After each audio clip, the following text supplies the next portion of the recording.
Salam sejahtera Malaysia, denyut nadi suara rakyat bergema di channel ini. Jangan lupa tekan butang subscribe, like dan share. Malaysia kita punya, cintai Malaysiaku, kita jaga kita.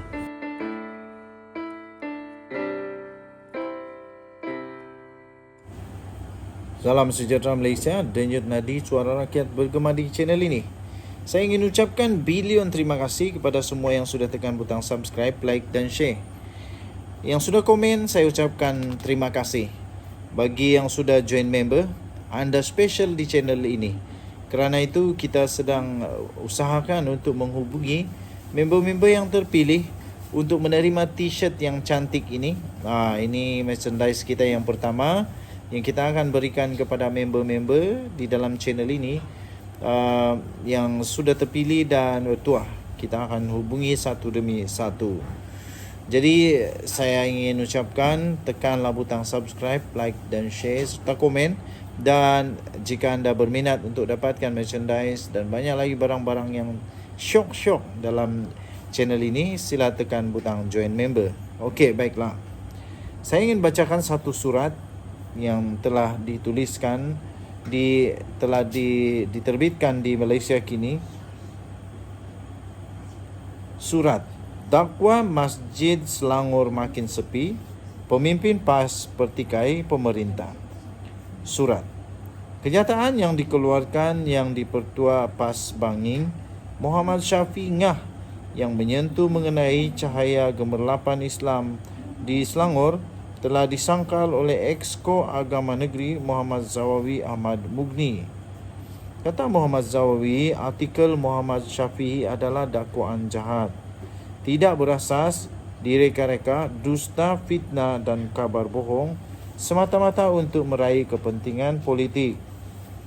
Terdapat 3 dakwaan utama yang diketengahkan Muhammad Syafi dalam tulisannya. Pertama, mendakwa surau dan masjid di Selangor semakin sepi. Melalui kenyataan rasminya, Muhammad Zawawi menerangkan bahawa kerajaan keluarga Malaysia sebelum ini mengumumkan fasa peralihan pandemik ke endemik COVID-19 bermula pada 1 April 2022. Hal itu menyebabkan pihak pentadbiran masjid melalui proses memperkasa dan mengimarahkan masjid pasca pandemik.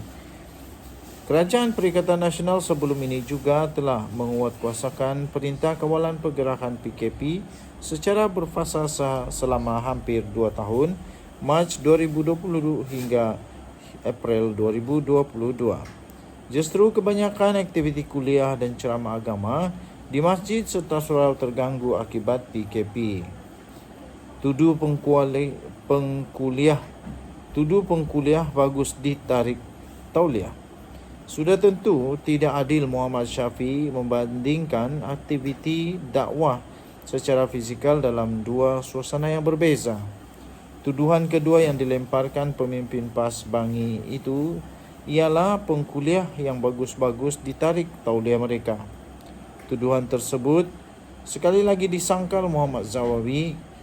Hal itu kerana penarikan tauliah ahli politik adalah atas titah Sultan Sarafuddin Idris Shah Al-Hajj yang turut selari dengan Seksyen 12-A Enactment Jenayah Syariah Selangor nombor 9 tahun 1995. Hakikatnya sisi kuliah dan dakwah di masjid dan surau Selangor tetap berjalan sehingga kini. Cuma ia tidak melibatkan penceramah yang berfahaman takfiri, gulu, melampau dan terpengaruh dengan fikrah Khawarij yang keras lagi radikal. Malah syarat itu terpakai kepada semua pihak, termasuk Adun PH Muhammad Fakhrul Razi Muhammad Mukhtar yang turut ditarik tauliahnya untuk mengajar di masjid dan surau. Penarikan tauliah oleh Majlis Agama Islam Selangor MAIS dilakukan tanpa aplikasi dan melibatkan semua pihak, tidak mengira kawan atau lawan politik kerajaan PH Selangor. Tuan-tuan dan puan yang dihormati sekalian, artikel ini amat panjang, anda boleh bacakan secara lengkap di malaysiakini.com, tetapi saya akan bacakan 3 perenggan terakhir. Perbuatan tersebut boleh dianggap sebagai fitnah, malah boleh ditafsirkan sebagai mempersoalkan titah Sultan Selangor. Janganlah hanya kerana tarikh pilihan raya semakin hampir, maka Muhammad Syafiee hilang pertimbangan sebagai Muslim yang waras. Kritiklah kerajaan negeri dengan bukti yang sahih. Sudah pasti ia boleh diterima oleh kerajaan Selangor secara berlapang dada. Surat ini ditulis oleh Muhammad Fauzi Fazil, iaitu Ketua Penerangan Pemuda PKR Pandan. Tulisan ini tidak semestinya mencerminkan pendirian rasmi Malaysia kini dan juga tidak mencerminkan pendirian rasmi daripada channel ini, The Twin TV. Kita jumpa lagi. Bye-bye. Salam sejahtera Malaysia, Denyut Nadi, suara rakyat bergema di channel ini. Tuan-tuan dan puan-puan yang dihormati sekalian, saya ingin ucapkan bilion terima kasih, jutaan terima kasih kepada semua yang sudah tekan butang subscribe, like dan share. Bagi yang belum, sila tekan butang subscribe, like dan share. Bagi yang sudah menjadi member di dalam channel ini, saya ucapkan lagi triliun terima kasih. Bagi yang belum, anda dipersilakan untuk tekan butang join member kerana kita ingin memberikan kepada anda t-shirt yang cantik seperti ini. Yang ini saya sisipkan. Kita sudah cuba untuk menghantar salah seorang daripada member kita yang bertuah, yang terpilih di dalam channel ini, dan kita harapkan semoga beliau akan menerima secepat mungkin, tapi kita sedang menghubungi dia sekarang ini. Okey, baiklah tuan-tuan dan puan-puan yang dihormati sekalian, kerana itu tekan butang join member. Perdana Menteri Datuk Seri Anwar Ibrahim mengejutkan seluruh rakyat Malaysia dengan membuat satu pengumuman yang sangat-sangat mengejutkan, iaitu beliau berkata, sedekah amal jariah okey, tapi sedekah itu sedekah untuk undi itu korupsi katanya, ataupun itu adalah rasuah. Malaysia berpotensi untuk diangkat sebagai sebuah negara maju di rantau ini dengan syarat amalan merompak kekayaan negara melalui gejala rasuah dihentikan sama sekali, kata Datuk Seri Anwar Ibrahim. Perdana Menteri berkata pemimpin politik, penjawat awam, peringkat tertinggi atau badan-badan penguatkuasaan mesti dan wajib menghentikan amalan berkenaan. Tambahnya lagi, saya tidak akan bertolak ansur lagi dengan sikap orang yang menggunakan kontrak atau projek untuk mendapat atau mengambil kesempatan untuk mencari kekayaan yang bukan hak mereka, katanya ketika beliau berucap pada majlis rumah terbuka Tahun Baru Cina Ketua Menteri iaitu Chow Kon Yeow di Georgetown pada hari ini.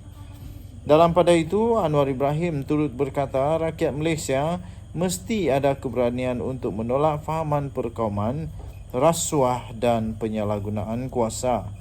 Beliau yakin negara akan dapat mencatat tahap kemajuan dalam masa yang singkat yang belum pernah disaksikan sebelum ini, sekiranya wujud semangat perpaduan yang utuh dalam kalangan rakyat untuk menolak gejala buruk berkenaan. Anwar turut berkata persaingan antara atas kepentingan kaum dan agama hanya akan menanamkan lagi kebencian dalam kalangan masyarakat. Katanya, slogan masyarakat madani menuntut kita sebagai rakyat, semua agama ada kepercayaan mereka. Tetapi untuk hidup dalam masyarakat mesti ada faham kemanusiaan, dan kemanusiaan itu tiada makna jika tiada kasih sayang antara kita, katanya lagi. Bila ada persaingan kaum dan agama yang sempit, maka yang ditanam itu adalah kebencian. Kita perlu terima perbezaan kita sebagai satu kekuatan, katanya. Menyentuh mengenai amalan komisen dan sedekah dalam pilihan raya, Anwar berkata, amalan itu jelas boleh merugikan negara dan masyarakat. Sedekah untuk amal jariah itu okey, kata Perdana Menteri itu. Tetapi sedekah untuk undi pada pilihan raya itu adalah korupsi, katanya. Sementara itu, Anwar Ibrahim memuji kerajaan negeri Pulau Pinang kerana memusatkan pembangunan ekonomi negeri itu seiring dengan keadilan sosial dan mengambil kira golongan miskin bandar dan B40. Turut hadir pada majlis itu yang di-Pertua Negeri Tun Ahmad Fuzi Abdul Razak dan Ketua Menteri Chow Kon Yeow. Denyut nadi Suara Rakyat bergema di channel ini. Jangan lupa tekan butang subscribe, like dan share. Bye-bye.